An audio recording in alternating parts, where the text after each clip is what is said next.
AGMC College rungsrungai tongnai rungsrnai rok National Medical Council te next exam angna naimano kebengai kaisa protest khlaikha borok sawi khunarika NMC ni exam angna naimano kebengai protest khlaikha hunai tamani hinke NMC 2019 bishiwa sengsajago te sung final year rok admission naharka 2019 bisini 1st August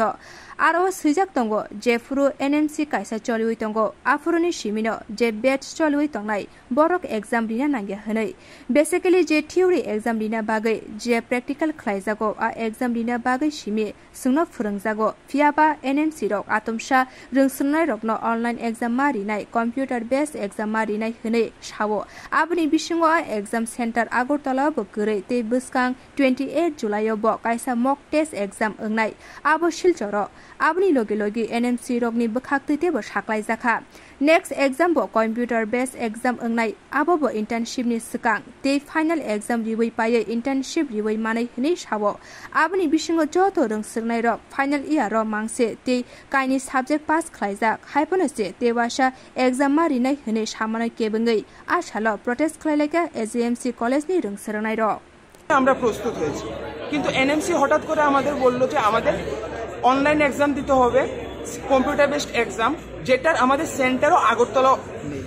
এবং আগামী 28 জুলাই একটা mock test হচ্ছে NMC যেটা আমাদের AIIMS Delhi contact করছে সেটার mock test দিতে হলে নিয়ারেস্ট সেন্টার হচ্ছে আমাদের শিলচর তার সাথে সাথে এনএমসি যা আরও প্রপোজ করেছে যে রিগার্ডিং নেক্সট এক্সাম যে আমাদের নেক্সট এক্সামে কম্পিউটার বেসড এক্সাম হবে তাও ইন্টার্নশিপের আগে যেটা আগে আমরা ফাইনাল এমবিবিএস দিয়ে সেরে আমরা ইন্টার্নশিপে চলে যেতে পারতাম আর রিগার্ডিং আরও গাইডলাইন্স যেমন আমরা যেখানে সব ছাত্রছাত্রী আমাদের এখানে ইএনটি অ্যান্ড অপথা এই দুটো সাবজেক্ট পাস করে গেছে কিন্তু তা সত্ত্বেও আমাদের ওই দুটো এক্সাম আবার দিতে হচ্ছে আর আমাদের যেটা সবথেকে বড় প্রশ্ন সেটা হলো আমরা এখন মিড সেশন যেটা আমাদের সেশন ফেব্রুয়ারি মাসে শুরু হয়েছে আমাদের এখন আজকে এসে জুন জুলাই মাসে এসে এনএমসি বলছে যে তোমাদের নভেম্বরে এক্সাম দিতে হবে আর একটা এক্সাম দেওয়ার জন্য একটা প্রিপারেশনের জন্য প্রস্তুত আমরা সবাই জীবনে এক্সাম দিয়েছি নিট ইউজি ক্র্যাক করে সবাই মেডিকেলে অ্যাডমিশন নিয়েছি আমরা সবাই এক্সাম দিতে প্রস্তুত কিন্তু প্রশ্নটা হলো আমাদের এক্সামের জন্য উপযুক্ত সময় প্রয়োজন আমরা কম সময়ের মধ্যে 4-5 মাসের মধ্যে একটা computer based exam all India level এক্সামের জন্য আমরা দিতে পারছি না আর তাছাড়াও যেটা নেক্সটের মধ্যে বলা হয়েছে যে এটা হচ্ছে আমাদের মানে গ্র্যাজুয়েটিং এক্সাম যেটা আমাদের নেক্সট স্টেপ 1 পাস করলে আমি গ্র্যাজুয়েট হব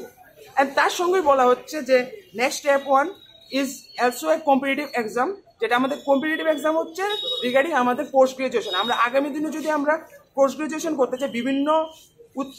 মেডিকেলের যে মেডিসিন সার্জারি বা যে কোনো অপশন গাইনি যে কোনো বিষয়ে তার জন্য আমাদের প্রস্তুত করার জন্য কিন্তু একটা এক্সাম যেখানে আমার লাইসেন্সিয়েট এক্সাম সেটার মধ্যে কিভাবে একটা সেখানে নেগেটিভ মার্কিংয়ের কোশ্চেন আসছে একজন ছাত্র যদি 50টা কোশ্চেন আনসার করে 50% কোশ্চেন আনসার করে বাট হ্যাঁ যদি একটা কোশ্চেন বা দুটো কোশ্চেন ভুলও করে হ্যাঁ তার মানে এই নয় যে হ্যাঁ মধ্যে 50% নলেজ নেই আমাদের কোশ্চেন এটুকুই যে 2019 ব্যাচ যারা এমবিবিএস এ 2019 সনে অ্যাডমিশন নিয়েছে তারা ওদের যাতে নেক্সট এক্সাম দিতে না হয় কারণ ওরা একটা মিড সেশন কোনোরকমভাবে প্রস্তুত না মানসিকভাবে যে ওই এক্সামটা ফেস করার জন্য অ্যান্ড মানসিক সাথে সাথে আমাদের সেরকম ইনফ্রাস্ট্রাকচারের সাথে যে জিনিসটা আমাদের লাগবে আর বেসিক্যালি নেক্সট যা করছে আমাদের রিগার্ডিং অনলাইন কোচিং আপনারা সবাই জানেন যে এখন আজকের দিনে অনলাইন কোচিং ইনস্টিটিউট কতটা ছড়িয়ে গেছে এখানে ওরা অনলাইন কোচিং ইনস্টিটিউটের প্রাধান্য দিতেই মূলত এই সিদ্ধান্তটা নিয়েছে ধন্যবাদ করার জন্য চেষ্টা চলছে আমাদের আর এখন অবধি আমরা মানে কোনো কানেকশন পাইনি যে কীভাবে আমাদের সিএমের সাথে কথা বলতে লাগবে তো আমরা চেষ্টা করছি সিএমের সাথে কীভাবে কথা বলা যায় তাছাড়া আমি আর কয়েকটা কথা বলতে চাই যে আমাদের এত বছর আমরা এখন final year first year second year third year থেকে শুরু করে আমরা যেভাবে প্রিপারেশন নিয়েছি সেটা হলো ইউনিভার্সিটিতে যেটা থিওরি বেসড মানে আমাদের রাইটিং পার্টটা আমাদের স্কিলটা খুব ইমপ্রুভ করা দরকার আর এটা জেনারেলি খুব important as a medico that we should practice our writing skill communication skill okay then এই যে হঠাৎ করে আমাদের ফাইনাল ইয়ার উঠেছি হঠাৎ করে মিড সেশন থেকে আমরা এই 6 মাস ধরে অলরেডি আমরা যে ইউনিভার্সিটি এক্সাম হবে আমাদের এই ইউনিভার্সিটি এক্সামেরও অলরেডি শিডিউল দেওয়া আছে যে আমাদের ফাইনাল ইয়ারের ইউনিভার্সিটি এক্সাম হবে ত্রিপুরা ইউনিভার্সিটিতে শিডিউল দেওয়া আছে অলরেডি আমরা হঠাৎ করে মিড সেশন থেকে কীভাবে আমরা এই যে আমাদের 6 মাস জার্নিতে আমরা কীভাবে নিয়েছি যে থিওরি এক্সামের জন্য আমরা প্রস্তুত করার জন্য আমরা আমরা 6 মাসটাকে কাটিয়েছি থিওরি এক্সামের জন্য, নট এজ এ নিট। আমরা দেখুন দুইটা জিনিস ডিফারেন্ট, নিটের জন্য প্রিপারেশান আর নেক্সটের জন্য প্রিপারেশান আর থিওরির জন্য প্রিপারেশান কিন্তু টোটালি ডিফারেন্ট। এটা কিন্তু টোটালি 6 মাস অলরেডি চলে গেছে। তো আমরা এখন থেকে যদি আমরা নেক্সটের প্রিপারেশন নিই এটা 2 বছরও কাভার হবে না। নেক্সট আমরা যারা সিনিয়র আছে তাদের সাথে আপনি কথা বলে জিজ্ঞেস করবেন যে এমসিকিউ প্র্যাকটিস কতটা জরুরি, so that we can crack the next. আর আমরা এখন থেকে যদি আমরা প্রিপারেশনও করি এটা impossible for hours to crack 2 years, more than 2 years it will require. সাধারণ মানুষের একটা ধারণা থাকতে পারে যে এরা কি ডাক্তার হবে, এরা তো পরীক্ষা দিতেই ভয় পাচ্ছে, কিন্তু জিনিসটা এরকম না। আমরা এই যে কোভিড গেছে, পুরো কোভিডের 2 বছর আমরা বাড়িতে ছিলাম, কিন্তু একটা পরীক্ষাও আমরা অনলাইন দিইনি। কোভিড শেষ হয়েছে, আমরা কলেজে এসেছি, প্রত্যেকটা পরীক্ষা অফলাইন দিয়েছি, এরপরে আমরা পাস করেছি। তো ব্যাপারটা আমরা পরীক্ষাকে ভয় পাচ্ছি না, কিন্তু সব পরীক্ষা দিতে হলে আমাদের একটা প্রিপারেশন টাইম সিস্টেম লাগে। এত বছর ধরে একরকমভাবে চলে এসছে, এখন হঠাৎ করে আমাদের ফাইনাল ইয়ার শেষের পথে তখন আমাদের ঘাড়ে চাপিয়ে দিচ্ছে এমনভাবে এক্সাম হবে, এমসিকিউ হবে, 50%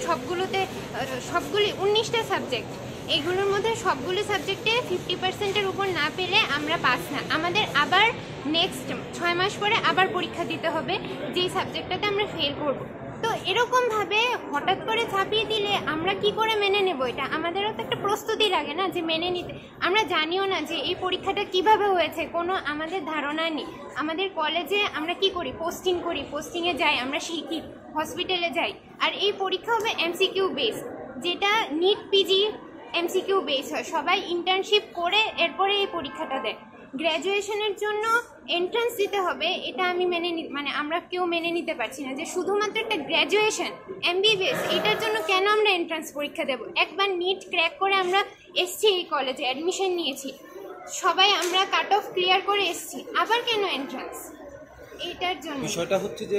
যেহেতু রাজ্যের মাননীয় মুখ্যমন্ত্রী উনিও একজন ডক্টর এবং স্বাস্থ্য ব্যবস্থাটা ওনার হাতেই রয়েছে। তোমাদের এই যে সমস্যাটা, এই বিষয় নিয়ে কি মুখ্যমন্ত্রীর সাথে তোমরা দেখা করবে, কথা বলবে? হ্যাঁ, আমরা সবাই দেখা করতে চাই, আমরা পারমিশন নেওয়ার জন্য আমরা চেষ্টা করছি।